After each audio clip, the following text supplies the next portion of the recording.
الحمد لله الذي لا يبلغ مدحته القائلون ولا يحصي نعماه العادون ولا يهدي حقه المجتهدون الذي ليس لصفته حد محدود ولا نعت موجود ولا وقت معدود ولا أجل محدود فترى الخلائق بقدرته والأشرار برحمته. الصلاة والسلام على الرسول المصدق المصطفى الأمجد المحمود الأحمد سيدنا ومولانا ومولى الكونين جد الحسن والحسين معاني والقاسم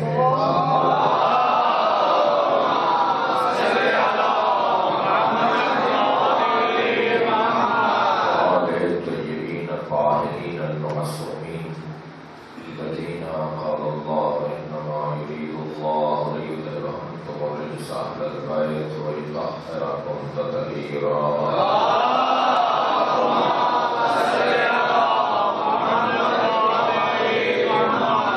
ولعنة الله على أعدائهم أجمعين من يوم عداوتهم إلى قيام يوم الدين. أما بعد، قال الحكيم في القرآن الكريم: بسم الله الرحمن الرحيم.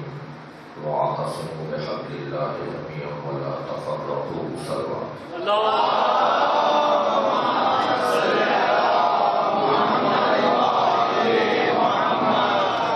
سورہ مبارکہ آل عمران کی آیت کریمہ جس کا نشان ہے 103. پروردگار عالم اپنے اس کلام میں امت مسلمہ کو نجات کا ذریعہ عطا کر رہا ہے. یہ دنیا ایک گہرے کنویں کی مانند ہے جس میں انسان کو قرار دی گئی ہے اور ایک رسی لٹکی ہوئی ہے جس سے مسلسل دو چوہے اتر رہے ہیں اور وہی رسی اس کی نجات کا ایک سامان بھی فراہم کر رہی ہے، اسے امیدوار بھی بنا رہی ہے.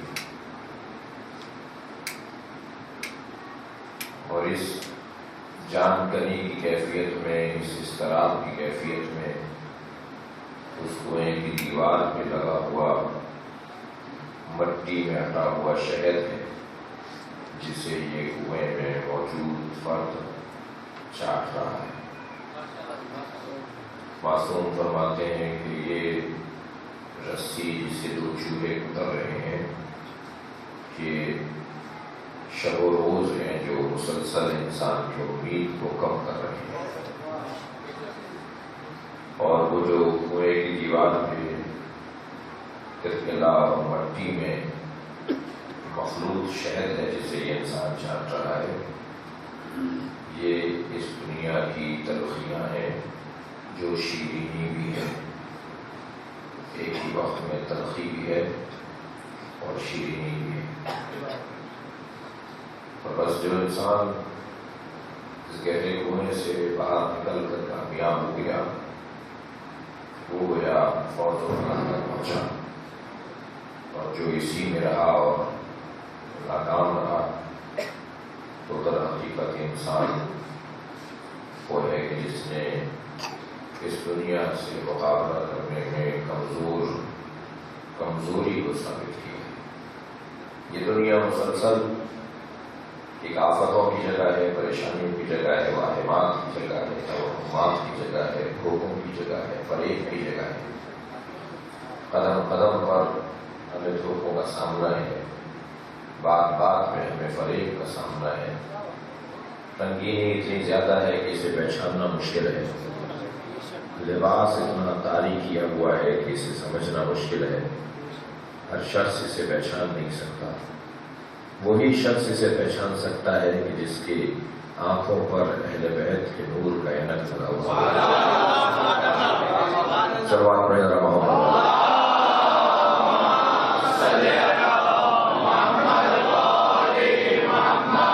جو اہل بیت عصمت و طہارت سے وابستہ افراد ہیں وہ اس سے بہتر پہچانتے ہیں. اور دنیا انہی سے زیادہ گھبراتی بھی ہے جو اہل بیت سے وابستہ ہے، اس لیے کہ اس دنیا کو جتنا خوار علی نے کیا ہے شاید ہی کسی نے کیا ہو۔ اس دنیا کے بارے میں جتنا معرفت اور معارف علی بن ابی طالب نے بیان کیے ہیں اتنا کوئی اور اس دنیا کو نہیں پہچانتا۔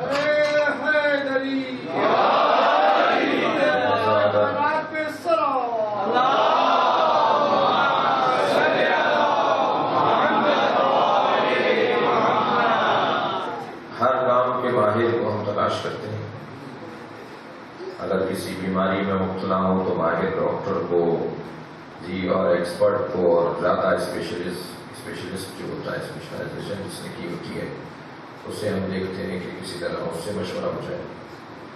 اگر اپنا حق لینا ہو قانون کے رستے سے تو بہترین وکیل کو تلاش کرتے ہیں، اگر اپنے گھر کی اور اپنے ادارے کی عمارت تعمیر کروانی ہو تو بہتر انجینئر سے رابطہ کرتے ہیں۔ ایسا ہی ہے، ہر شخص ہر شعبے کے ماہر سے رابطہ کرتا ہے، اور ہم سب ایک چیز میں مبتلا ہیں، وہ ہے دنیا۔ تو دنیا کو جس نے زیادہ پہچانا ہو اس سے ہمیں رابطہ کرنا پڑے گا، اور دنیا کو دو لوگوں نے صحیح پہچاننے کا اس بات کیا ہے، دو لوگوں نے دنیا کو صحیح پہچاننا ثابت کیا ہے، ایک علی نے اور ایک حسین نے۔ شاید اسی وجہ سے لوگوں نے یہ محاورہ بھی بنا دیا کہ جیو علی کی طرح اور مرو حسین کی طرح۔ سوال پڑے گا محمد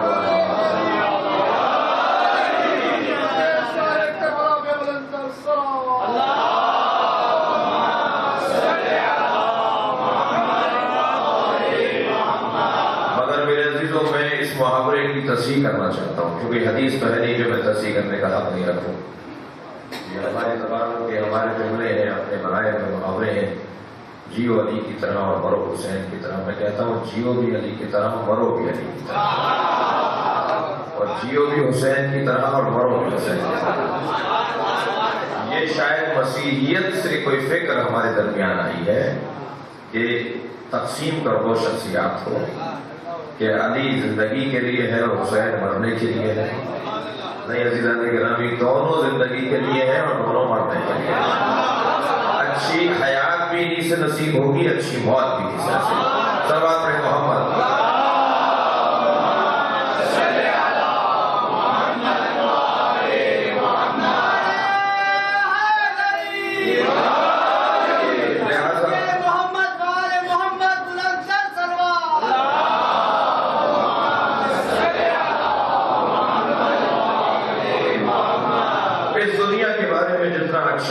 رویہ جتنا اچھی روش مولا کائنات نے پیش کی ہے اس سے بہتر کہیں ہو نہیں سکتی۔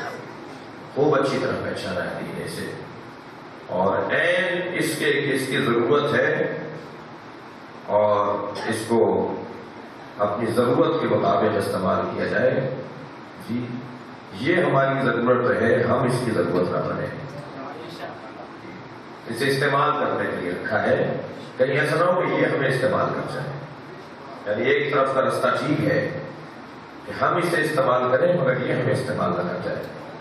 اللہ نے دنیا مومن کے لیے بنائی ہے، مومن کو دنیا کے لیے نہیں بنایا۔ کہیں ایسا نہ ہو کہ صلوات پڑھے گا محمد۔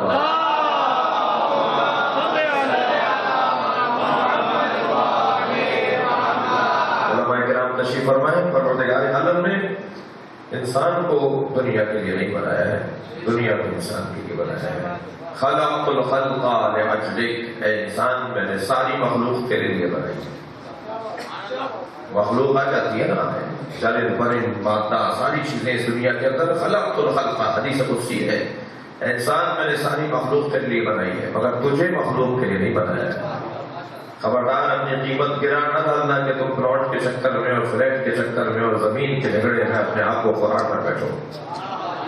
فرمایا خلقت الخلق لأجلک، میں نے ساری مخلوق تیرے لیے بنائی ہے، وخلقتک لأجلی، مگر تجھے اپنے لیے بنایا ہے۔ اگر تو اپنی قیمت جاننا چاہتا ہے تو میری رضایت اور میرا قرب تیری قیمت ہے۔ تو اپنی قیمت کس انداز سے دیکھ، اور یہ قیمت لگانے والوں نے لگائی قیمت نہیں، مولا کائنات نے اپنی قیمت لگائی۔ علی بن ابی طالب ان تاجروں میں سے ہے جو کامیاب تجارت کر کے گئے۔ صلوات پڑھیں ذرا محمد۔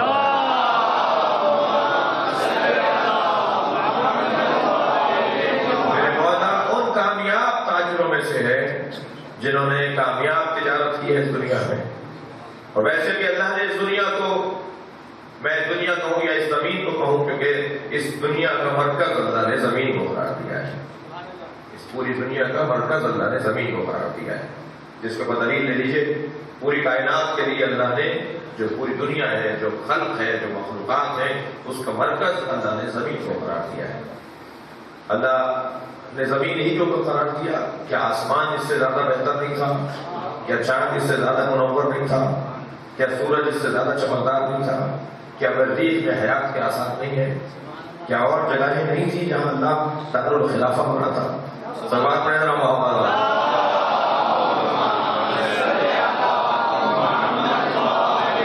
اللہ نے زمین کو اس کائنات کے لیے دار الخلافہ کیوں بنایا ہے، اور جگہوں کو کیوں نہیں قرار دیا؟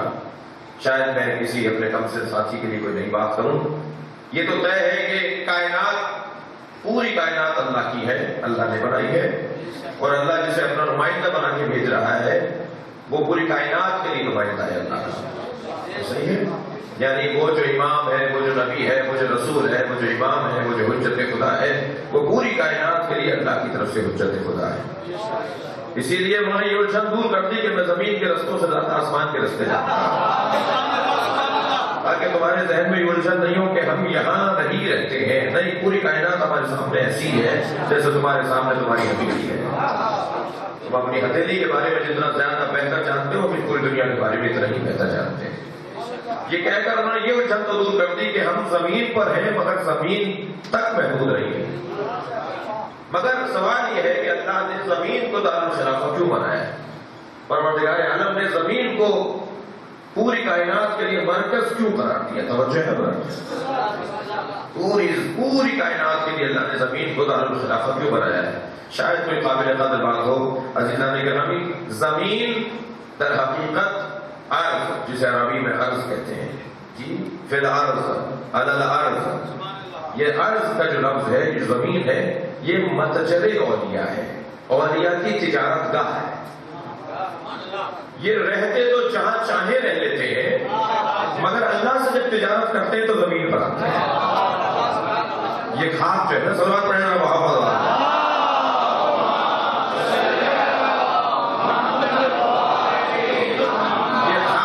یہ خاک اولیاء الہی کے لیے تجارت گاہ ہے۔ متجر عربی زبان میں اگر میں ان بچوں کو سمجھانے کے لیے کہوں تو شاپنگ مال، مارکیٹ، اسے عربی میں کہتے ہیں متجر، جہاں کاروبار ہوتا ہو، جہاں تجارت ہوتی ہو۔ میں وہ لفظ استعمال نہیں کروں گا، صرف میرے بچوں کو سمجھانے کے لیے میں نے عرض کیا کہ جہاں تجارت ہوتی ہو، لین دین ہوتا ہو، جنس بیچی جاتی ہو، رقم لی جاتی ہو، متاع بیچا جاتا ہو، اور اس کے عوض میں رقم سمن لیا جاتا ہو، رقم لی جاتی ہو۔ عزیزان گرامی، اولیاء الہی کے لیے تجارت گاہ زمین ہے، اولیاء الہی کے لیے تجارت گاہ زمین ہے۔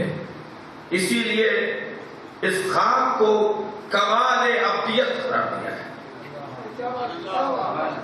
اگر کوئی اپنے آپ کو سب سے بڑا بندہ ثابت کرنا چاہتا ہے تو وہ ثابت کرے کہ خاک سے کتنا تعلق ہے۔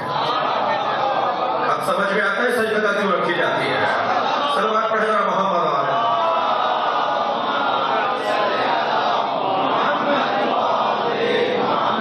خاک پر سر ہی اس لیے رکھوایا جاتا ہے تاکہ انسان تمام تر طاقتوں کو اللہ کے حوالے کر دے اور اپنے آپ کو عاجزی کی بہترین تصویر میں ڈھال دے۔ جو علت لی الارض سجدہ، اللہ نے زمین کو میرے لیے سجدہ گاہ بنایا ہے۔ میں اس الجھن میں نہیں پڑھنا چاہتا کہ کون کس جگہ پر سر رکھ کے اللہ کا سجدہ کرتا ہے۔ ہم پر الزام یہ ہے کہ ٹکیا پر، سجدہ گاہ پر، خاک کے ڈھیلے پر، مٹی کے ڈھیلے پر سر رکھ کر سجدہ کرتے ہیں، یہ شرک کرتے ہیں، یہ اپنے ساتھ مٹی کا ڈھیلا رکھتے ہیں۔ ہم نے ان صاحب سے پوچھا کہ صاحب ہم تو مٹی کے ڈھیلے پر سر رکھتے ہیں، آپ کہاں سر رکھتے ہیں؟ کہنے لگے ہم ہر جگہ رکھ دیتے ہیں۔ تو جو ہر جگہ رکھتے ہیں وہ بڑا مشرک ہے، جو خاک پر رکھے وہ مشرک ہے۔ صلوات پڑھیں ذرا محمد۔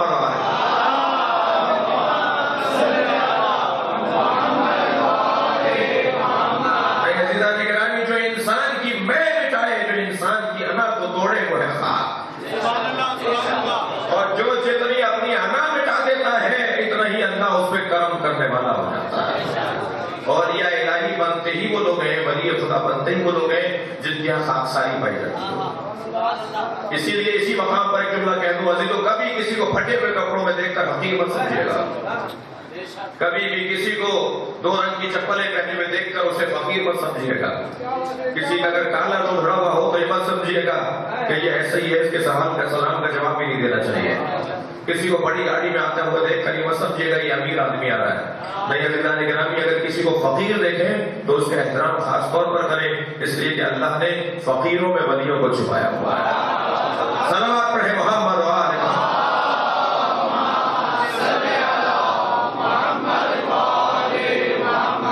یہ تو طے ہے کہ بڑے گھر سے نکلنے والا ولی خدا نہیں ہو سکتا، متقی ہو سکتا ہے، ایک انسان ہو سکتا ہے، پرہیزگار ہو سکتا ہے، مومن ہو سکتا ہے، مسلمان ہو سکتا ہے، ولیوں کو اللہ کلف کے کپڑے نہیں پہننے دیتا۔ صلوات پڑھنا محمد والے۔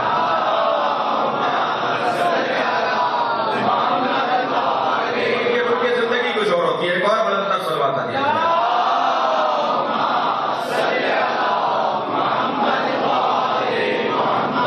بہت مشکل مرحلہ ہے، بہت مشکل سرزمین ہے جسے ولایت کی سرزمین سے، تو یہ زمین در حقیقت مسجد اولیاء ہے، تجارت گاہ اولیاء ہے، اولیاء الہیہ تجارت کرتے ہیں۔ بس عزیزان گرامی، جو اس جگہ کو اچھی طرح پہچان لے، مشکل ترین جگہ ہے، خطرناک جگہ ہے، واہمات کی جگہ ہے، توہمات کی جگہ ہے، اور یہاں سے جو صحیح و سالم لوٹ جائے وہ ہے انسان کامیاب انسان۔ اب اسے کامیابی کا رستہ اللہ بتا رہا ہے، کیسے بچو گے، کیا ہوگا؟ خطرناک جگہ تمہیں بھیجا ہی اس لیے ہے کہ میں نے جیسا بھیجا تھا ویسے واپس آتا، میں نے تمہیں صحیح و سالم بھیجا تھا، نیک پرہیزگار بھیجا تھا، متقی بھیجا تھا، معصوم بھیجا تھا۔ میں جملے پہ رک گیا۔ یہ بچہ جتنا چھوٹا ہوتا ہے ہم اسے کہتے ہیں معصوم ہے، جیسے جیسے بڑا ہوتا جاتا ہے ہم اس کو معصوم کہنا چھوڑ دیتے ہیں۔ بھائی ہمارے محاوروں میں جتنا چھوٹا بچہ ہے اتنا اسے ہم معصوم بولتے ہیں، اگر کوئی غلطی بھی کر لے تو کہتے ہیں چھوڑو معصوم ہے۔ معلوم یہ ہوا کہ اللہ جب دیتا ہے تو معصوم دیتا ہے، یہ ماحول ہے جیسے گناہگار بناتا ہے، یہ ماں باپ ہے جیسے گناہگار بناتے ہیں۔ عزیزان گرامی، جو اللہ نے دیا ہے ویسا ہی رہے، یہ ہے کارنامہ، اور قربان جائیں عظمت سیدہ پر۔ اگر اللہ چاہتا تو آئے تطہیر کو حسنین کے اس سن میں نازل کرتا جب حسنین 1 سال کے تھے، 2 سال کے تھے، 6 مہینے کے تھے۔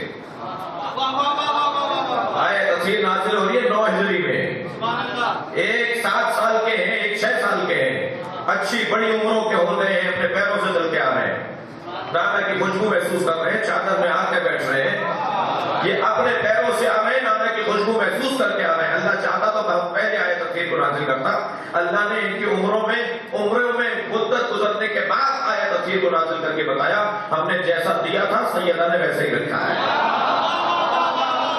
صلوات پڑھے محمد وآلہ۔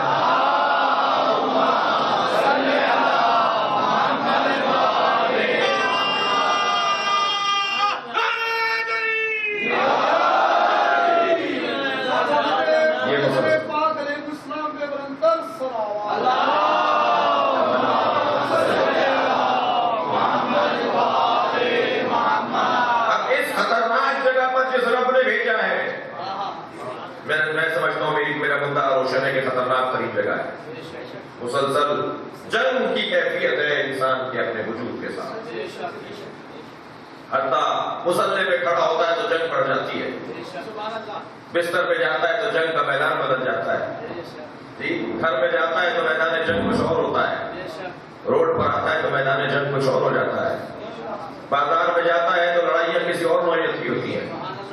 وہ متقی پرہیزگار انسان نہیں ہے جو بازار جانا اس لیے چھوڑ دے کہ تقویٰ کا تقاضا یہ ہے کہ اس جگہ نہ جاؤ جہاں پر عریانیت ہو۔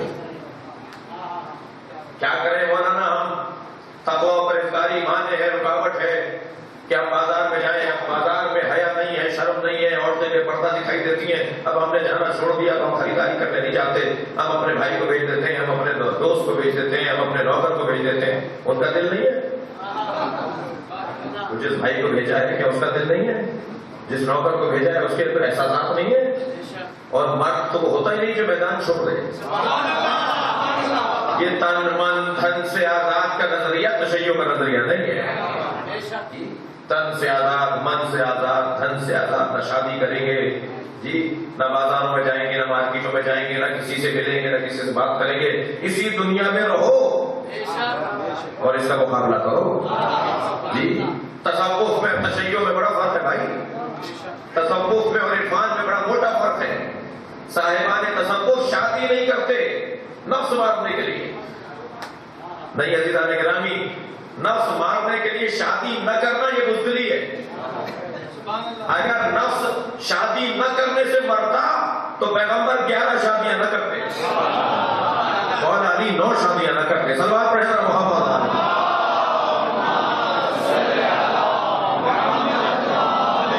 یہ فلسفہ اسلام کا فلسفہ نہیں ہے، تعلیمات قرآن کا حصہ نہیں ہے یہ فلسفہ. وہ جو مسلسل جہاد کی کیفیت ہے، وہ جو مسلسل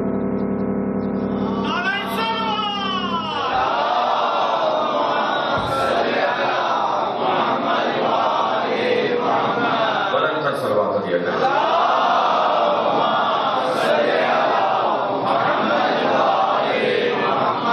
اس سے بلند صلوات دیا کرے.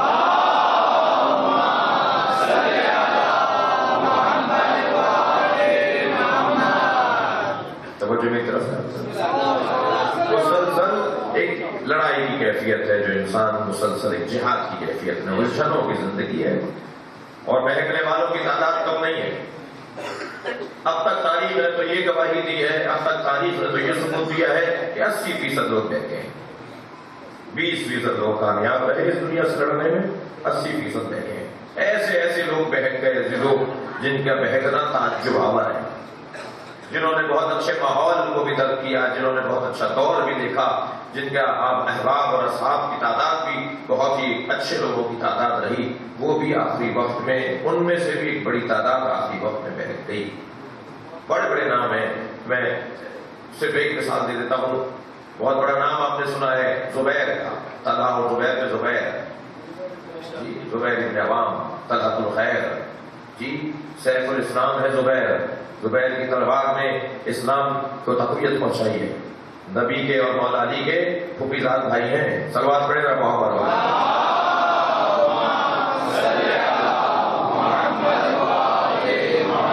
اور اتنے مضبوط وجود رکھنے والی ایک ذات ہے کہ جب جناب زہرا کا دروازہ گرا تو سلمان کو، ابو ذر کو، مقداد کو، حذیفہ یمان کو تو مولا علی نے وصیت فرمائی تھی کہ خبردار تمہیں کوئی رد عمل نہیں دکھانا. خاص طور پہ ان 3 ہستیوں کو تو مولا نے فرمایا 3 دن تک گھر سے باہر نہیں نکلو گے. جی سلمان کو کہا تم گھر سے باہر نکلو گے تم آ جاؤ گے اس وقت سے اس وقت بتایا مولا نے جس وقت میں وہ حادثہ ہونا تھا، اور ہوا حادثہ ہی سلمان کے سامنے ہوا سارا. اور سلمان سے کہا سلمان خبردار تمہیں تلوار نہیں نکالنی، خبردار خاموشی سے دیکھتے رہو، کچھ نہیں کرنا تمہیں، جیسے پہلے سے طے شدہ ہو سارا. تو اس میں مگر زبیر باہر تھے اور بھی بہت سارے 100 کے قریب لوگ آئے تھے. جب جناب سیدہ نے فریاد کرنا شروع کی تو سب چلے گئے سوائے 10 لوگوں کے. 10 لوگ باقی رہ گئے، اور ابن قتیبہ نے لکھا ہے کہ 50 لوگ باقی رہ گئے. ان 50 لوگوں میں سے ایک شخص نے اپنے غلام سے دروازہ جلوایا اور دروازہ گروایا، اور پھر ان میں سے 10 لوگ گھر میں داخل ہوئے. وہ تاریخ کا حصہ ہے، ایک پورے مکمل باب ہے. تو اس میں زبیر بھی ہے. زبیر کو نہیں معلوم کہ یہ کیا ہونے جا رہا ہے. جب یہ سارا قصہ ہوا اور زبیر نے منظر دیکھا تو زبیر واحد تھے ان میں جنہوں نے تلوار نکال کر ان لوگوں کو متفرق کرنے کی کوشش کی ہے. یعنی جناب زہرا کا دفاع کیا زبیر نے، مولا علی کا دفاع کیا زبیر نے. مولا علی کا عاشق ہے زبیر، آنکھوں میں آنسو بہلاتے ہیں جب علی کو دیکھتے ہیں، علی سے پیار کرتے ہیں. جناب زہرا اور جناب مولا کائنات کی شادی کے انتظامات میں زبیر ایک فرد ہے. آپ اپنے گھر کی تقریب کے انتظامات اسے سونپتے ہیں جس پر آپ کو اعتبار ہوتا ہے. زبیر ان میں سے ایک ہیں جنہوں نے مولا علی کی اور جناب زہرا کی شادی کے انتظامات میں خاص حصہ لیا ہے. لیکن جب ایک مرتبہ سرکار نے پوچھا زبیر وہ کیسا دن ہوگا جب تم علی کے خلاف تلوار اٹھاؤ گے، تو بیٹھے ہوئے تھے، کھڑے ہو گئے. کہا یا رسول اللہ دعا فرمائے اس سے پہلے مر جاؤں، ایسا ہوگا؟ حضرت فرمایا ایسا ہوگا. کہا یا رسول اللہ دعا فرمائے کیا کروں؟ حضرت نے فرمایا بس اپنے نفس کو قابو میں رکھو. اگر تم نے اپنے نفس کو قابو میں رکھا تو ایسا نہیں ہوگا، اور اگر تم نے نفس کو ایسے رکھا تو تم ایسا دن بھی آئے گا کہ تم علی کے سامنے آ جاؤ. اور وہی ہوا جب کہ جبل میں مولا آگے بڑھے، جب حضرت کو معلوم ہوا زبیر آیا ہے لڑنے کے لیے، جب جنگ شروع ہو رہی ہے تو حضرت نے فرمایا کوئی نہیں جائے گا، بیٹھا ہوا. اور آپ اپنے گھوڑے پر بیٹھ کے جب ان کے گھوڑے کے سامنے آ کے کھڑے ہوئے تو حضرت نے فرمایا زبیر میں کون ہوں؟ کہنے لگے کہ علی ہیں. حضرت نے فرمایا تمہیں یاد ہے کہ فلاں تاریخ تھی، فلاں جگہ تھی، فلاں فلاں لوگ موجود تھے، اور نبی نے فرمایا تھا کہ وہ کیسا دن ہوگا جب تم علی کے خلاف تلوار لے کر آؤ گے؟ تمہیں یاد آ گیا؟ زبیر ڈوبتا چلا گیا، سوچ میں ڈوبتا چلا گیا، تلوار نیام میں رکھی، گھوڑا موڑ کے جانے لگا۔ میں کہوں گا زبیر کہاں جا رہے ہو؟ زبیر تشیع کی لغت میں لا تعلقی نہیں ہے۔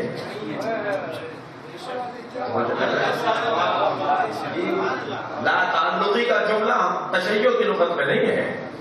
انسان وہ کامیاب ہے جو حق کا جانبدار ہو۔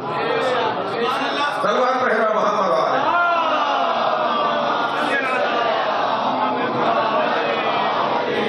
مختصر یہ کہ زبیر بہرحال اس میدان کو چھوڑ کر چلے گئے، مگر مولانا نحج البلاغہ میں فرمایا ہے کہ القاتل والمقتول کلاہما فی النار، کیونکہ ایک شخص نے اس کی گردن کاٹ دی تھی رستے میں، وہ کہیں قیام کر رہے تھے، نماز پڑھ رہے تھے، رکے ہوئے تھے، ایک شخص نے دیکھا جو مولا کا بظاہر لشکر میں تھا، اس نے سر کاٹا اور سر اٹھا کر لے آئے اور تلوار گرا کے مولا کے سامنے رکھی، سر کے فرمایا کیا ہے زبیر کا سر؟ کہ کیوں لے کر آئے ہو؟ تمہیں کس نے کہا تھا کیسے قتل کرو گے؟ کیا آپ کا مخالف تھا، اس لشکر کا تھا، میں نے تنہا دیکھا مار دیا۔ حضرت نے فرمایا القاتل والمقتول کلاہما فی النار، جو اپنے امام سے آگے چلے وہ نصیری ہوتا ہے، جو امام کے مطابق چلے وہ شیعہ ہوتا ہے۔ صلوات پڑھیں محمد والے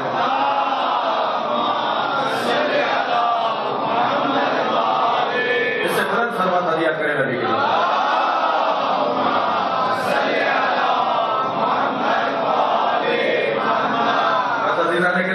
اتنی خطرناک جگہ میری طبیعت کچھ لمبی ہو گئی، مجھے معاف کریں، اتنی خطرناک جگہ ہے یہ دنیا، اتنی خطرناک جگہ ہے کہ جہاں قدم قدم پہ خطرے ہیں، بڑے بڑے لوگ پھسلتے ہوئے دکھائی دیے ہیں۔ مراجع اور مجتہدین میں بھی بعض نام تاریخ تشیع میں آئے ہیں جن کا آخر خراب ہو گیا، جن کا آخر خراب ہو گیا۔ جب زبیر کے لیے مثال دے سکتے ہیں تو مراجع اور مجتہدین میں معصوم تو نہیں ہے؟ بھائی زبیر بھی تو مجتہد تھے۔ ایک صلوات پڑھیں نبی کی ذات پر۔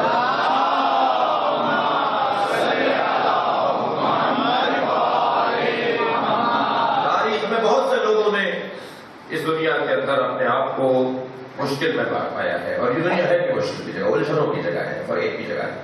یہاں کس نے بھیجا ہے ہمیں؟ ہم خود آئے یا کس نے بھیجا ہے؟ یہ انا للہ و انا الیہ راجعون مردے کو دیکھ کر پڑھنے کی آیت نہیں ہے۔ یہ انا للہ صلوات پڑھ رہا محمد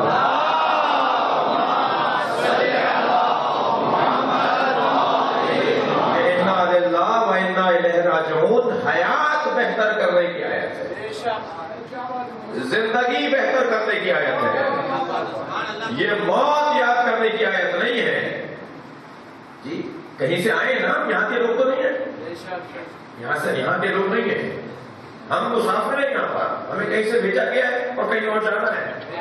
اور بات ہے کسی کا قیام 70 سال کا ہو گیا ہے، کسی کا قیام 2 مہینے کا رہا۔ قیام کبھی لمبا ہو جاتا ہے، قیام کبھی ختم ہو جاتا ہے، لیکن ہے یہاں پر عارضی قیام۔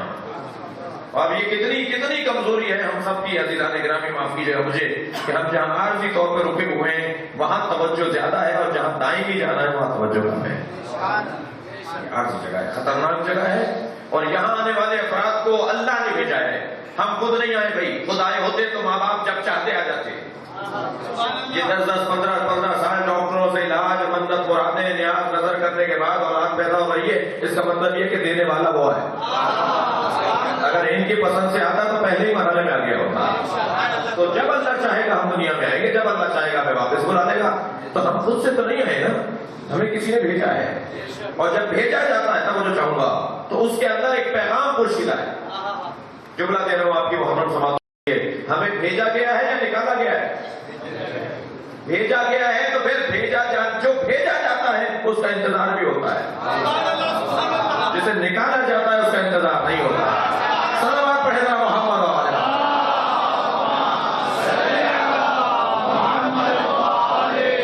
ہمیں اللہ نے بھیجا ہے، تو بھیجے جانے کے اندر مفہوم مسئولیت پوشیدہ ہے، ذمہ داری کا مفہوم پوشیدہ ہے۔ ہم میں سے ہر ایک ذمہ دار ہے، اس لیے کہ بھیجا گیا ہے، اور کس کام کے لیے بھیجا گیا ہے وہ ہمارا ضمیر پکار کے کہتا ہے۔ اگر ہمیں شریعت بھی نہ دی گئی ہوتی تب بھی ہمارے اندر اللہ نے شریعت رکھی ہے، تب بھی اللہ نے ہمارے اندر اقدار رکھے تہذیب رکھے ہیں، یہ اللہ نے بنا کر بھیجا ہے ہمیں، اور اللہ جب بنا کر بھیجتا ہے تو ناقص نہیں بھیجتا، اللہ ہمیں تمام تر صلاحیتیں دے کر بھیجتا ہے۔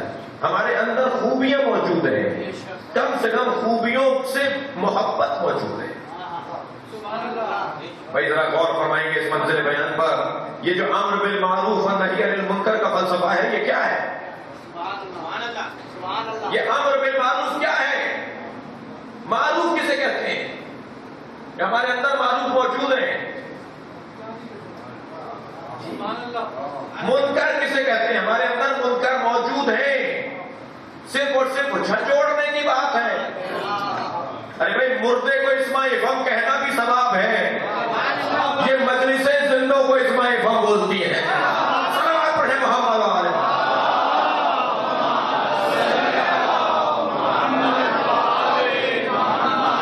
یہ امر بالمعروف و نہی عن المنکر کا فلسفہ کیا ہے؟ یہ کیا ہے معروف، یہ کیا ہے منکر؟ کہنے لگے فلاں کس سے مجلس پڑھوا رہے ہو؟ کبھی فلاں سے مجلس پڑھوا رہے ہیں، وہ معروف نہیں ہے۔ لوگ نہیں آئیں گے اگر آپ ان سے مجلس پڑھوائیں گے، وہ معروف نہیں۔ سب بات پڑھ رہا محمد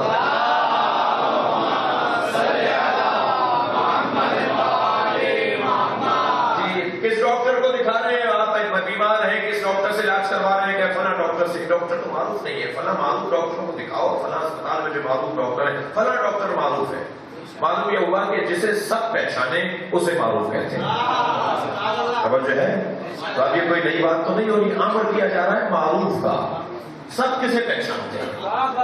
خبر جو ہوگا اس منزل میں سب کسے پہچانتے ہیں؟ ہندو بھی جسے پہچانے، ہندو یہودی بھی جسے پہچانے، عیسائی بھی جسے پہچانے، شیعہ بھی جسے پہچانے، سنی بھی جسے پہچانے، اسے کہتے ہیں معروف۔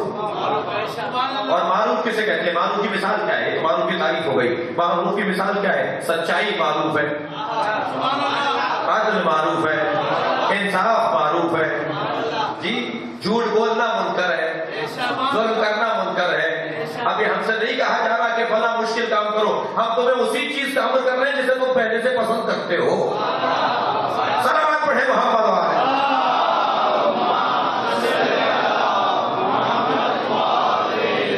ہم تمہیں اس چیز سے روک رہے ہیں جس سے تم پہلے سے نفرت کرتے ہو۔ منکر سے تمہیں نہیں کی جا رہی ہے، معروف کا تمہیں امر کیا جا رہا ہے۔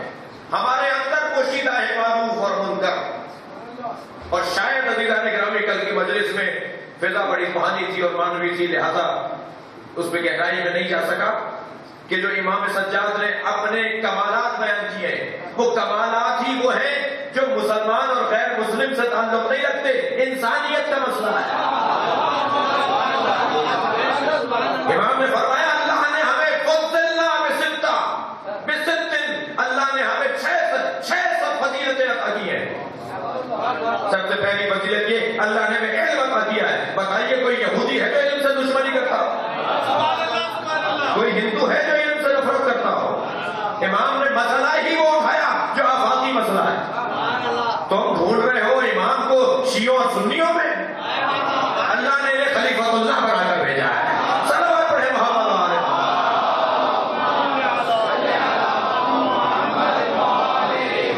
تم ائمہ اہل بیت کو شیعہ اور سنیوں میں تقسیم کر رہے ہو، اللہ نے انہیں انسانوں کا امام بنا کر بھیجا ہے۔ لہذا امام جب اپنے فضائل بیان کر رہے ہیں دربار شام میں، فرما رہے اللہ نے ہمیں 6 فضیلتیں عطا کی ہیں۔ صلوات پڑھیں امام سجاد کی رات۔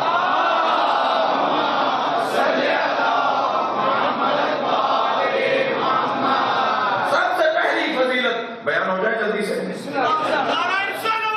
معروف کیا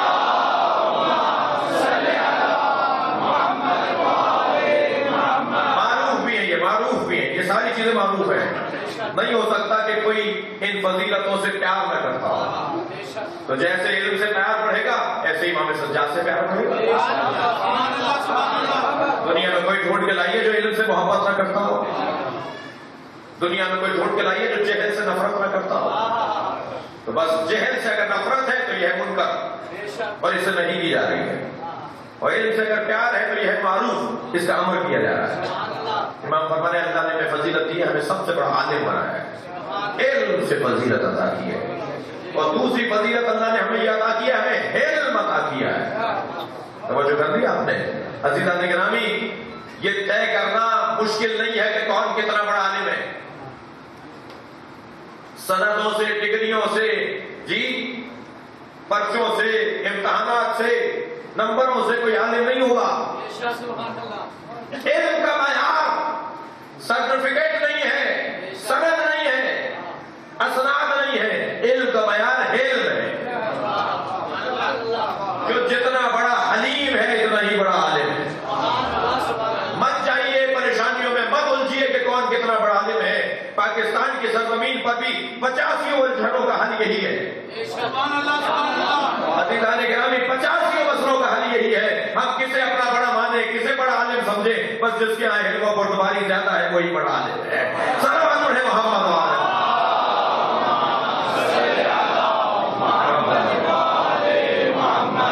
اللہ نے ہمیں علم عطا کیا ہے، اللہ نے ہمیں شجاعت عطا کی ہے. یہ بھی ایسا ہی مسئلہ ہے، شجاعت سے ہندو بھی پیار کرتا ہے، عیسائی بھی پیار کرتا ہے، یہودی بھی پیار کرتا ہے، مسلمان بھی پیار کرتا ہے. جی شجاعت اللہ نے ہمیں عطا کی ہے. سماحت اللہ نے ہمیں عطا کی ہے. سین میم الف ہے تے، سماحت یعنی جرأت. ہمیں جرأت عطا کی ہے. ہمیں اللہ نے برجستہ لفظ استعمال ہوتا ہے، وہ بچوں کے لیے زیادہ بہتر رہے گا، جوانوں کے لیے برجستہ قرار دیا ہے. ہم اللہ کے علاوہ کسی سے خوف نہیں کھاتے، ہمیں کسی اور کی پرواہ نہیں ہوتی سوائے ذات کبریا کی. اللہ نے ہمیں سماحت عطا کیا ہے. پروردگار عالم نے ہمیں، اللہ اکبر، اللہ نے ہمیں صدق عطا کیا ہے، سچائی عطا کی ہے. ذات کبریا نے علم، شجاعت، سماحت، صدق، اور فرماتے ہیں اللہ نے ہمیں شہادت عطا کی ہے. اور پھر فرماتے ہیں اس شہادت کے ذریعے سے محبت فی قلوب المومنین. دنیا میں کوئی مومن نہیں ملے گا جس کے دل میں ہماری محبت ہے. صلوات پڑھیں محمد.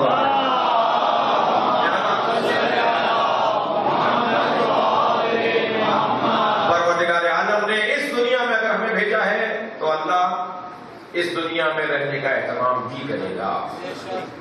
اب اس دنیا کو اللہ نے پستی میں قرار دیا ہے، بلندی میں قرار دیا ہے. پستی میں قرار دیا ہے جی، یہ نیچے کی جانب ہے. خاک انسان کو جھکاتی ہے، موڑتی ہے، نبڑاتی ہے، گردن توڑتی ہے، گردن جھکاتی ہے. اسی لیے پروردگار عالم نے خاک پر سر رکھنے کا حکم دیا ہے کہ اپنی پیشانی کو خاک پر رکھو، جھکاؤ اپنے آپ کو، پیش کرو اپنے آپ کو. جی تو یہ خاک یہاں میں رکھا ہے، یہ ہے اسفل. تو اعلیٰ کا سفر بھی اللہ کروائے گا. لہذا آپ نے دیکھا کہ جانور جو ہیں وہ منقوب و راس ہوا کرتے ہیں. جانوروں کے سر جو ہے وہ زمین کی طرف ہوتے ہیں، اور انسان کا سر بلند ہوتا ہے، اونچا ہوتا ہے. ایسا سر یہ دیکھتا ہی اوپر کی طرف ہے، جانور زمین کی طرف دیکھتا ہے. اب اگر کوئی انسان ہو اور صرف زمین میں کچھ ڈھونڈ رہا ہو تو بظاہر انسان ہے مگر وہ حقیقت میں جانور ہے. اور میں نہیں کہتا، قرآن کہہ رہا ہے اولئک کالانعام جبل مزل، یہ جانور ہے، جانوروں سے بھی بستا ہے. انسان کو اللہ نے سربلند قرار دیا ہے. عزیزان گرامی، جس انسان کو اللہ نے سربلند قرار دیا ہے اس انسان کی سربلندی کا راز بھی اللہ نے ہمیں عطا کر دیا، اور وہ ہے حبل. میری یہاں تمہید مکمل ہوئی، مجلس تمہید سے ہٹ کر ادا ہوگی. حبل اللہ ایک رسی، یہ گرتا ہوا انسان، یہ ڈوبتا ہوا انسان، یہ کنویں میں گرا ہوا انسان، اسے رسی دے رہا ہے اللہ تاکہ یہ اس رسی کو تھام لے اور اس جانب آ جائے. اب یہ رسی اتنی ہی مضبوط ہوگی جتنی یہ جگہ خطرناک ہے. صلوات پڑھے گا محمد وعلی.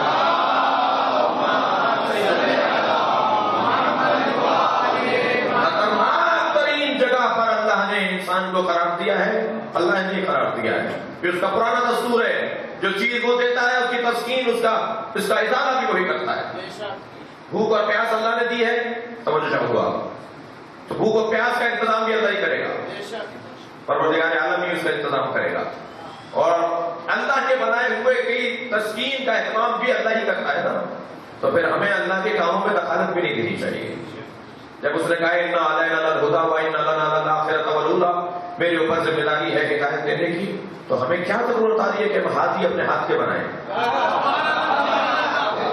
ہمیں انہی ہاتھیوں کو ڈھونڈنا چاہیے جو اللہ نے قرار دیے ہیں۔ اچھا، ایک مرتبہ اگر کوئی معتبر کوئی بزرگ مثلا مولانا تشریف فرما ہے اگر مولانا ایک دفعہ کہتے ہیں کہ صاحب آئندہ اذان میں دیا کروں گا، ایک سلوات پڑھے ذرا محمد والے،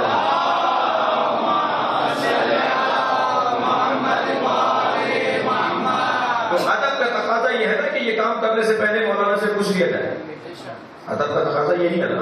اگر ایک مرتبہ بھی ہمارے علاقے کا بڑا کہتے ہیں بھائی یہ سارے امام بارگاہ کا کام، ساری مسجد کا کام، فلاں مجلس کا فلاں جلوس کا کام سارے تقسیم کر دو، فلاں کام میں کروں گا، تو ادب کا تقاضا ہے، اور ہر سال کر رہا ہو اور بار بار وہی کام کر رہا ہو، تو اب جب دوبارہ مرحلہ آئے تو ادب کا تقاضا ہے نا کہ اسی سے پوچھا جائے کہ یہ کام آپ کر رہے ہیں یا ہم کریں۔ بھائی پروردگار عالم نے قرآن میں 10 جگہ کہہ دیا کہ خلیفہ میں بناتا ہوں، امام میں بناتا ہوں، رسول میں بناتا ہوں۔ صلوات پڑھیں محمد والے۔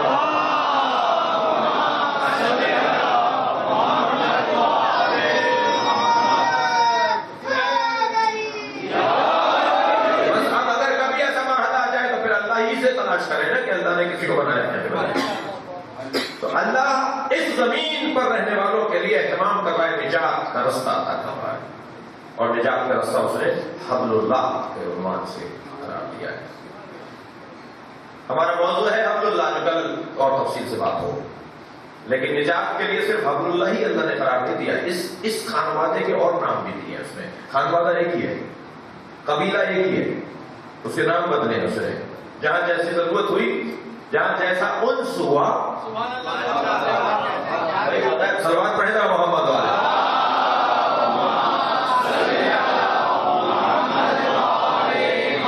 اسی کے مطابق نام دیا ہے۔ اب اگر کوئی رستے پہ کھڑا ہو کر راہ نجات تلاش کر رہا ہو تو اسے کیا کہے گا اللہ؟ رسی کو بھی بتائے گا اسے۔ رستے پہ تو رسی نہیں ہوتی، رستے کے لیے تو اگر نجات کا کوئی ذریعہ ہوگا تو وہ سبیل ہوگا یا صراط ہوگا۔ کبھی قرآن مجید میں اللہ نے اس قبیلے کا نام صراط دیا ہے، اهدنا الصراط المستقیم۔ صلوات پڑھیں محمد۔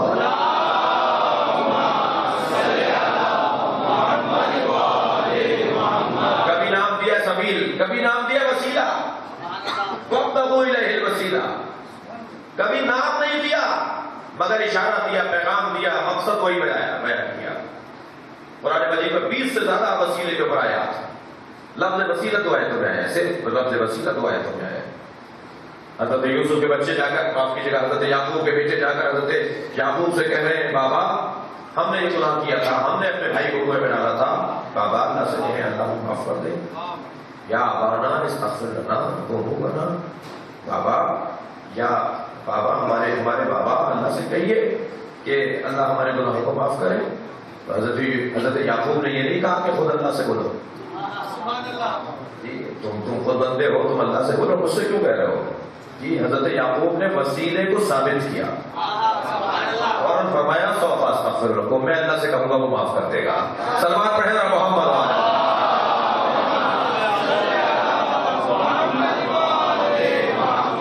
تو اس طرح کے پیغامات پر مشتمل قرآن مجید میں بہت ساری آیات ہیں، لیکن عزیزان گرامی یہ جو آیات مختلف ہیں، یہ جو نام مختلف ہیں، قبیلہ ایک ہی ہے، قبیلہ ایک ہی ہے۔ البتہ ایسا ضرور ہے کہ نور کی شدت اور ضعف میں فرق ہوتا ہے۔ صراط بھی رستہ ہے، سبیل بھی رستہ ہے، مگر ان دونوں میں فرق ہے، توجہ چاہوں گا۔ سبیل اور رستے میں فرق ہے، سبیل بھی رستہ ہے، صراط بھی رستہ ہے، مگر ان دونوں رستوں میں شدت و ضعف کا فرق ہے۔ لہذا آپ دیکھیے قرآن مجید میں صراط کی جمع نہیں آئی ہے، سبیل کی جمع آئی ہے جی۔ والذین جاہدوا فینا لنہدین سبلنا، جو ہماری راہ میں جہاد کرتے ہیں ہم انہیں مختلف رستوں کی رہنمائی کرتے ہیں، سبل مختلف رستوں کی رہنمائی کرتے ہیں۔ لیکن قرآن مجید میں کہیں بھی آپ صراط کی جمع نہیں پائیں گے، صراط مفرد ہے، لفظ صراط ہی قرآن میں آیا ہے، وہاں پر جمع نہیں ہے، سبیل کی جمع ہے۔ کیوں؟ علماء اہل عرفان نے تفسیر میں بیان کیا ہے کہ ہر مملکت کے لیے ایک بڑی شاہراہ ہوتی ہے جو پوری مملکت کو جوڑتی ہے، اور اس بڑی شاہراہ تک پہنچنے کے لیے سینکڑوں رستے ہوتے ہیں۔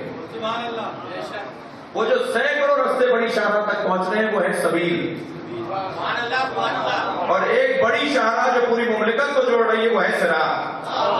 تو کہیں عبداللہ شاہ غازی ہوں گے, کہیں شہباز قلندر ہوں گے, کہیں امام بری ہوں گے, کہیں عبداللطیف بھٹائی ہوں گے, اور کہیں مولا کائنات ہوں گے. یہ ساری سبیلیں ہیں اور علی صراط مستقیم ہے. صلوات پڑھیں محمد و آلہ.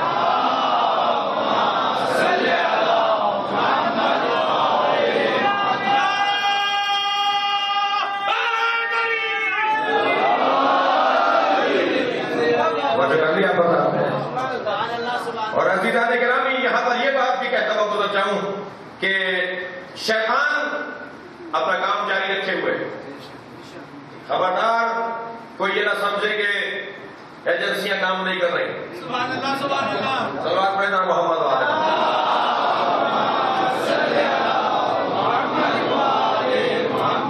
شیطان مکمل کام کر رہا ہے, اور شیطان نے اپنے کارندے انسانوں میں بھی بنا کے چھوڑے ہوئے ہیں. جی میں نہیں کہہ رہا, اللہ کہہ رہا ہے شیاطین الانس والجن. شیطان جو ہے وہ انسانوں میں بھی ہے. یعنی بظاہر لگتا ہے یہ انسان ہے, ہمارا فلاں دوست ہے, ہمارا فلاں عزیز ہے, ہمارا فلاں پڑوسی ہے, اور وہ ہوتا ہے شیطان کی ایجنسی کا نمائندہ. اللہ کی ایجنسی کے لوگ بھی ہیں بھائی, اللہ کی ایجنسی کے لوگ بھی ہیں, اللہ کے پیرول پر بھی ہیں. صلوات پڑھیں ذرا محمد.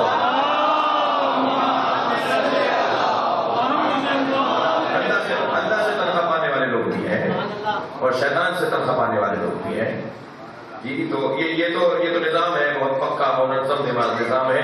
تو شیطان اپنا کام جاری کیے ہوئے ہے. اللہ نے رستہ دے دیا, صراط دے دیا, سبیل دے دی, حبل اللہ دے دیا. اب شیطان بھی اپنا کام کر پائے نا, اور شیطان کو اللہ نے موقع دیا اس لیے کہ اس نے عبادتیں بہت کی تھی. اللہ کے یہاں نظام ہے, جو جتنی محنت کرے گا اس کا عوض اسے ضرور ملے گا. جی لہذا شیطان نے عبادتیں کی, کہا اس کے بدلے میں ایک چیز اللہ اس کی مان رہا ہے, اور اس نے چیز بھی ایسی مانگی جو خطرناک چیز ہے.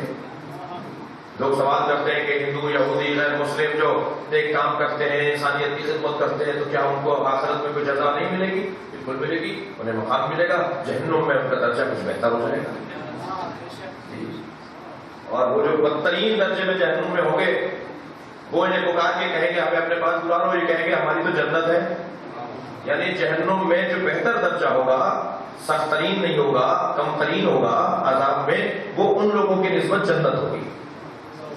آیت اللہ محمد حسین طباطبائی نے اس کی تفسیر کی ہے کہ جہنم میں رہنے والے لوگوں کے لیے بھی جو کیفیات مختلف ہیں, تو جہاں سختیاں کم ہیں وہ جنت ہوگی ان لوگوں کی نسبت جن کے یہاں سختیاں زیادہ ہیں. تو اللہ عذاب میں کمی کرے گا. جیسے حاتم طائی ہے, میرے چھٹے امام فرماتے ہیں حاتم طائی کے لیے جنت اور دوزخ کے درمیان ایک جگہ قرار دی گئی ہے. نہ اسے جنت میں رکھا جائے گا اس لیے کہ موحد نہیں تھا, نہ اسے دوزخ میں رکھا جائے گا اس لیے کہ خلق الہی کا خدمتگار تھا. اس کے لیے خاص جگہ قرار دی گئی ہے جنت اور دوزخ کے درمیان. تو یہ تو طے ہے کہ جو بھی محنت کرے گا اس کو اس کا اجر ملے گا. اب شیطان نے کی تھی محنت, تو شیطان نے اس کے بدلے میں کچھ مانگا. کیا مانگا؟ لَأَقْعُدَنَّ لَهُمْ صِرَاطَكَ الْمُسْتَقِيمَ. یا اللہ میں تیرے صراط پر, تیرے سیدھے راستے پر بیٹھ جاؤں گا تاکہ انہیں بھٹکاؤں, بہکاؤں. اللہ نے بھی اجازت دے دی ہے, یاد رہے, ہوشیاری رہے. پروردگار عالم نے شیطان کو صراط مستقیم پر بیٹھنے کی اجازت دے دی اس کی محنتوں کے بدلے میں. لیکن عزیزان گرامی, جب لفظ صراط تصور میں آتا ہے, شاید کوئی نئی بات کہنے جا رہا ہوں کسی کے لیے, جب لفظ صراط تصور میں آتا ہے تو مشرق سے مغرب, شمال سے جنوب تصور میں آئے گا. توجہ ہے, لفظ صراط رستہ جب آئے گا تصور میں تو مشرق سے مغرب کا راستہ, شمال سے جنوب کا راستہ, یہی آئے گا نا. اوپر سے نیچے کا تو نہیں ہے صراط. شیطان بیٹھا ہوا ہے رستے پر, رسی پر نہیں بیٹھا. اگر شیطان صراط پر بیٹھا ہے, اگر شیطان صراط پر بیٹھا ہے تو جان لو کہ اللہ نے تمہیں حبل اللہ بھی عطا کیا ہے. اگر تم نے پیشانی سجدے میں رکھ دی اور ہاتھ اٹھا لیا تو اللہ سے تعلق جڑ جائے گا. صلوات پڑھیں محمد والے.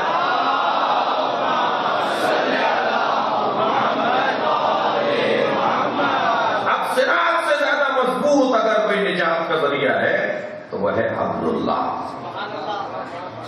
کل بات ہو کہ حبل اللہ کسے کہا جاتا ہے. آپ کی محترم سماعتوں کے لیے اللہ اس دنیا میں ہمیں نجات کا رستہ حبل اللہ کے عنوان سے عطا کر رہا ہے. وَاعْتَصِمُوا بِحَبْلِ اللَّهِ جَمِيعًا وَلَا تَفَرَّقُوا. یہ آیت عزیزان گرامی، اتحاد امت کے عنوان سے بہت بڑی جاتی ہے، اور اتحاد امت ناممکن ہے بغیر حب اہل بیت۔ اتحاد امت کا واحد رستہ ہے اہل بیت کے دروازے پہ جمع ہونا۔ میں اور آپ امت کے اتحاد کی بات اس لیے کر رہے ہیں کہ قرآن نے امت واحدہ کی بات کی ہے، ورنہ یہ دروازہ وہ ہے جو انسانوں کو متحد کرتا ہے۔ جی، اقدار کا مجموعہ، تہذیب کا مجموعہ، یہ دروازہ تہذیب بشریت کا مجموعہ ہے۔ ائمہ اہل بیت نے اپنے وہ فضائل بیان کیے ہیں جس میں مذہب اور فرقے اور دین اور مکتب ان کی الجھنیں بھی نہیں ہیں، اگرچہ یہ الجھن اور چیزیں نہیں ہیں، میں دین کے خلاف بات نہیں کر رہا، لیکن انہوں نے اس سے بالاتر بات کی ہے۔ عجیب انداز ہے ان کا، طریقہ ہی نرالا ہے اہل بیت کا۔ کربلا میں 4 سے زیادہ عثمانی العقیدہ جمع کیے امام حسین نے۔ عثمانی العقیدہ کون ہوتے ہیں؟ عثمانی العقیدہ حضرت زہیر عین ان میں سے ایک بڑا نام ہے، ایک نام بھی کافی ہے، 4 نام نہیں کہہ رہا میں، ایک کہہ رہا ہوں، ایک لے لیجیے۔ امام حسین نے ایک عثمانی العقیدہ کو بھی ڈھونڈ کے جمع کیا ہے۔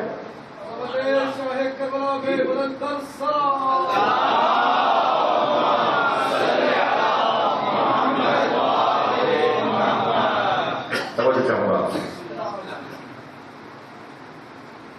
عثمانی العقیدہ جسے کہتے ہیں سنی کو کہتے ہیں، آج آپ جسے سنی کہتے ہیں ماضی میں اسے عثمانی العقیدہ کہتے تھے۔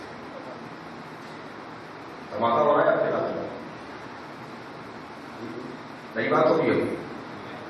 عثمانی العقیدہ جسے آج سنی بولتے ہیں، امام حسین نے انہیں بھی جمع کیا، جھوٹ پہ لائے حضرت زہیر عین کو، گھوڑا بھیج رہے تھے وہ اپنا، والا فرمایا تمہارے گھوڑے کی ضرورت نہیں ہے، تمہاری ضرورت ہے، رکھو اپنا گھوڑا اپنے پاس، کسی کو بھی دے دو، مجھے تمہاری ضرورت ہے۔ مسیحی جمع کیے ہیں حسین نے کربلا میں۔ امام حسین کچھ اور کر رہے ہیں، امام حسین کا انداز کچھ اور ہے، طریقہ ہدایت کچھ اور ہے۔ یہ یوں ہی آج مسیحی ماتم نہیں کر رہے ہیں، یہ ہندو آج امام حسین کا جو غم منا رہے ہیں یوں ہی نہیں منا رہے ہیں۔ دنیا میں کوئی قوم بتائیے جو امام حسین کے غم میں مبتلا نہ ہو، ہر قوم امام حسین کے غم میں مبتلا ہے، کیونکہ امام نے اہتمام کیا ہے۔ بہبے قلبی جب آئے ہیں میدان کربلا میں تو شیخ نے کہا کون ہو؟ تمہیں پہچانا نہیں؟ تو انہوں نے اپنا تعارف کروایا تو کہنے لگے تم تو مسیحی ہو۔ قبیلوں کو جانتے تھے، ایک دوسرے کے قبیلوں کو جانتے تھے، پوچھا تم تو مسیحی ہو؟ حسین کے پاس کوئی مسلمان نہیں ہے جو ہمیں سے لڑنے کے لیے بھیجتا؟ کوئی کہہ رہا ہے اس شیور سے تجھے کیا پتا کہ حسین کیا انتظار کر رہے ہیں؟ کہنے لگا جاؤ ہم اہل کتاب سے نہیں لڑتے۔ اچھا، اہل کتاب سے نہیں لڑتے، جس کے گھر میں کتاب نازل ہوئی ہے، جس کے گھر میں قرآن نازل ہوا ہے، اس سے لڑنے کے لیے تیار ہے۔ عجیب انداز سے امام نے کربلا سجائی۔ 4 اس زمانے میں، آج کے زمانے میں جنہیں آپ سنی کہتے ہیں، 4 عثمانی العقیدہ لوگوں کو بھی امام نے، عثمانی العقیدہ کہتے ہی اسے تھے جو مولا علی کی خلافت کا قائل نہ ہو، چوتھا مانتا ہو مولا علی کو، جو چوتھا مانتا ہے وہ شیعہ نہیں ہوتا۔ جی، امام نے بھی جمع کیا، مسیحیوں کو جمع کیا، اس انداز سے بچوں کو لے کر آ گئے، عورتوں کو لے کر آ گئے۔ یہ جو کربلا سجائی ہے حسین ابن علی نے، ادھر حقیقت ایک مکمل ارادے کے ساتھ اور مکمل منصوبے کے ساتھ کربلا سجائی۔ بس عزیزو، رنگ بھی عجیب انداز سے بھرا ہے اس میں۔ زمین خریدیں گے، حسین کیسے خیمے لگوا دیں جو جگہ اپنی نہ ہو؟ فرمایا میں اس وقت خیمے لگواؤں گا کہ جب اس زمین کو خرید لوں گا۔ اس کی زمین ہے کہ فلاں قبیلے کے لوگوں کی زمین ہے، حضرت فرمایا انہیں بلاؤ، 70,000 دینار 70,000 دینار کی کربلا کی زمین خریدی حسین نے، میرے مولا نے، اور فرمایا کہ یہ میں زمین تم ہی کو ہبہ کرتا ہوں 3 شرطوں کے مطابق۔ پہلی شرط یہ ہے یہاں حل نہیں چلاؤ گے، یہاں حل نہیں چلاؤ گے، اس لیے کہ تم نے حل چلایا اور کوئی گوشت کا ٹکڑا باہر آ گیا تو یہ بے حرمتی ہوگی، بے ادبی ہوگی، حل نہیں چلاؤ گے، یہاں کاشت نہیں کرو گے۔ دوسری شرط یہ لگاتے ہیں امام حسین کہ جب ہمیں شہید کر دیا جائے تو یہ لوگ اپنے کشتوں کو لے جائیں گے، ہماری لاشوں کو چھوڑ جائیں گے، تم لوگ آنا اور ہماری لاشوں کو دفنا دینا۔ بعض نے یہاں تک لکھا امام نے فرمایا اگر تمہارے مردوں کو یعنی تمہیں مشکل ہو رہی ہو تو اپنی عورتوں کو بھیج دینا، اور اگر تمہاری عورتیں بھی نہ آ سکیں تو اپنے بچوں کو بھیج دینا، وہ آ کر ایک مٹھی خاک ہمارے اوپر ڈال کے چلے، ہمارے لاشوں کو چھپا دیں، ہماری لاشوں کو چھپا دیں۔ اور تیسری شرط امام حسین نے لگائی کہ جب ہم یہاں سے شہید کر دیے جائیں یہاں اور ہمارے خانوادے کے لوگ چلے جائیں تو پھر کچھ مدت کے بعد ہمارے زائرین آئیں گے، تو ہمارے زائرین کو میرے زائرین کو 3 دن تک اپنا مہمان رکھنا۔ آپ میں سے اکثر ماشاءاللہ کربلا گئے ہیں، اللہ جو نہیں گیا اسے بھی لے جائے۔ جب آپ کربلا جائیں گے نا تو عراقیوں کے یہاں پرانا دستور ہے، وہ زبردستی پکڑ پکڑ کے گھر لے کے جاتے ہیں، پانی پی لو، کھجور کھا لو، کوئی کھانا کھا لو۔ وہ ایک مرتبہ اپنے دسترخوان میں بٹھا کر وہ زمین حلال کرنا چاہتے ہیں۔ جو آباء و اجداد سے انہیں زمین کربلا میں گھر بنا ہوا ہے، کہتے ہیں حسین سے ہمارے بڑوں نے وعدہ کیا تھا کہ حسین کے زائر کو اپنا مہمان رکھے گا۔ اجرکم اللہ کسی بار میں اللہ سوائے اس میں بات زائرین کی آ گئی ہے تو ایک جملہ اور سن لیجیے۔ عجیب سرزمین ہے مسافرت میں مگر نماز پوری پڑھ سکتا ہے وہاں۔ حسین پکار کے کہہ رہے ہیں کہ تم کربلا آ گئے ہو، ایک مسافر کی زمین پر آئے ہو، اپنے آپ کو مسافر مت سمجھنا۔ ایک مسافر کی زمین پر آئے ہو، اپنے آپ کو ایسے ہی سمجھو جیسے وطن میں آ گئے ہو۔ عجیب انداز ہے سرزمین کربلا کی زیارت کا۔ حکم یہ ہے کہ جب تک کربلا میں رہو تو گوشت نہ کھاؤ۔ آداب زیارت کربلا میں سے یہ ہے کہ کربلا میں گوشت نہ کھاؤ، کربلا میں گوشت کھانے کی ممانعت ہے۔ مفاتیح الجنان میں دیکھ لیجیے زیارت امام حسین کے آداب میں سے ایک ادب یہ ہے۔ اور پھر فرمایا کہ جیسے ہی سواریوں سے اترو انہی مٹی اور مٹی میں اٹے ہوئے کپڑوں کے ساتھ آؤ اور حسین کی زری سے آگے چمٹ جاؤ، غسل کرتے رہنا۔ بعد کی زیارت کے آداب کچھ اور ہیں، پہلی زیارت کے آداب کچھ اور ہیں۔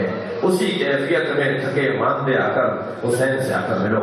روایت کہتی ہے جب امام جعفر صادق آئے نا قبر امام حسین پر، تو جس جگہ باپ امام جعفر صادق ہے اس جگہ امام نے اپنی سواری کو چھوڑ دیا اور امام پیدل چلتے ہوئے گئے۔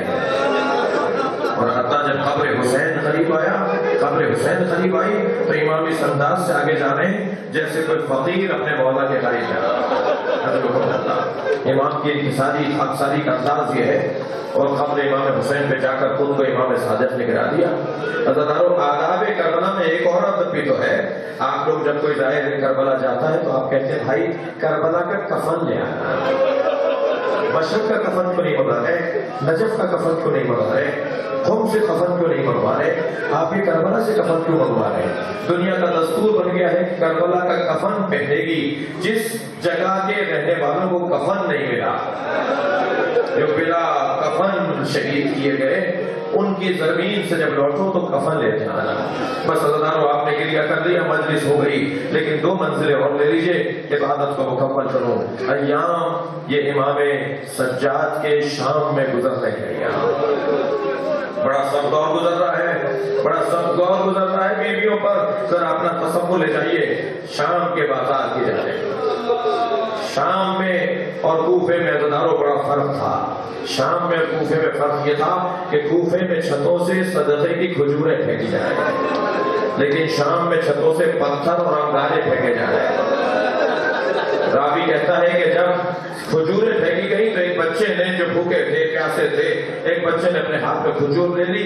جناب زینب نے آگے بڑھ کر کہا یہ کھجور واپس کر دو، اس لیے کہ الصدقہ تو علینا حرام، صدقہ ہم پر حرام ہے۔ یہ جملہ سننا تھا کہ ایک بی بی جی جو کھڑی دیکھ رہی تھی وہ اپنے گھر سے باہر آئی اور آگے بی بی سے کہتی ہے اے اسیر بی بی صدقہ تو اہل بیت پہ حرام ہے، آپ کون ہے جن پہ صدقہ حرام ہے؟ جناب زینب نے فرمایا تو اہل بیت کو پہچانتی ہے؟ کہنے لگی ہاں اہل بیت میں فرد فرید حسین ابن علی ہے۔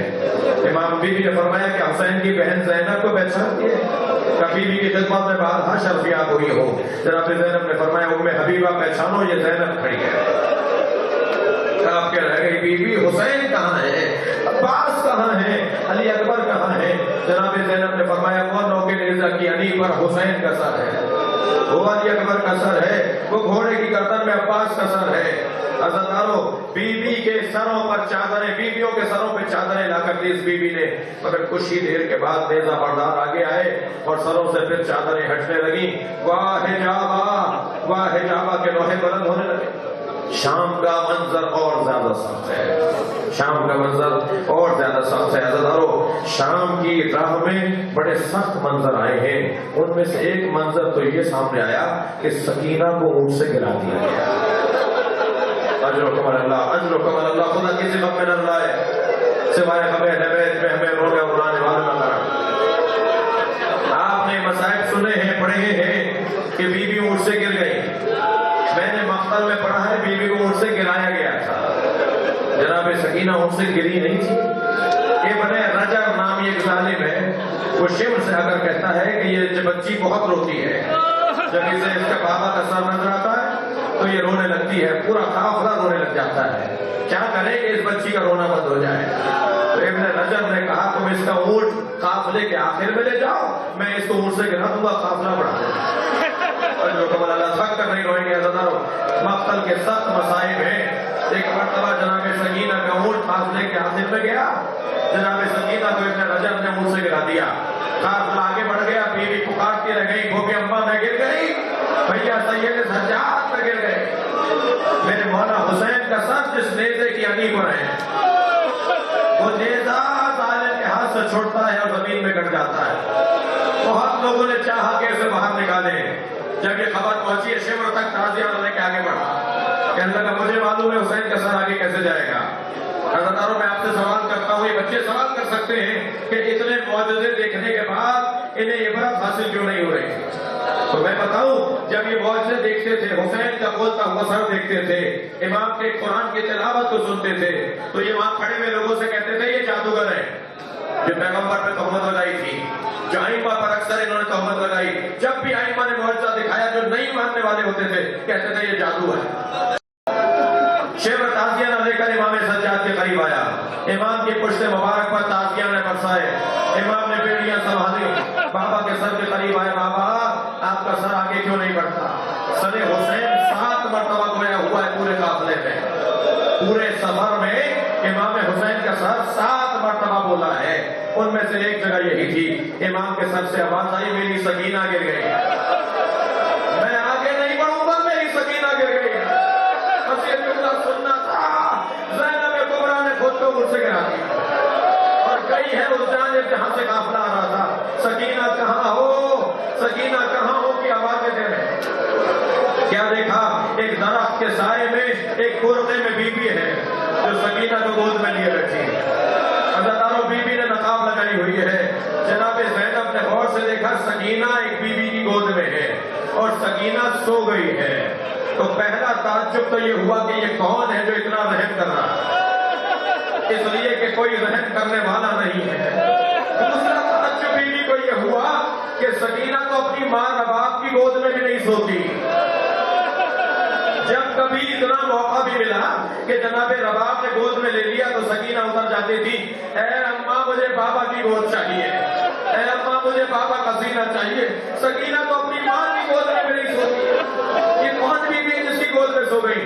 بہت ہی آرام سے قریب جا کر بیٹھ گئی اور فرمان لگی بی بی اس بچی پہ اب کوئی رحم نہیں کرتا، تم نے اس پہ رحم کیا ہے، میں تمہیں جنت کی بشارت دیتی ہوں، میں فاطمہ کی بیٹی ہوں، میں علی کی بیٹی ہوں، میں نبی کے نواسی ہوں، میں تمہیں جنت کی بشارت دیتی ہوں، تم نے اس بچی پر رحم کیا ہے، مگر مجھے تعجب ہی ہے یہ بچی تو کسی کی گود میں نہیں سوتی، یہ تمہاری گود میں کیسے سو گئی؟ بس یہ جملہ سننا تھا، اس بی بی نے نقاب ہٹا دی۔ ایک بیٹی نے ماں کو بیٹھے ہوئے دیکھا، اے فاطمہ زہرا تمہاری گود کا حق ہے سکینہ تمہاری گود میں سو جائے، یہ ماں کی گود جیسے باپ کی گود ہو، یہ حسین کی گود کی طرح زہرا کی گود ہے۔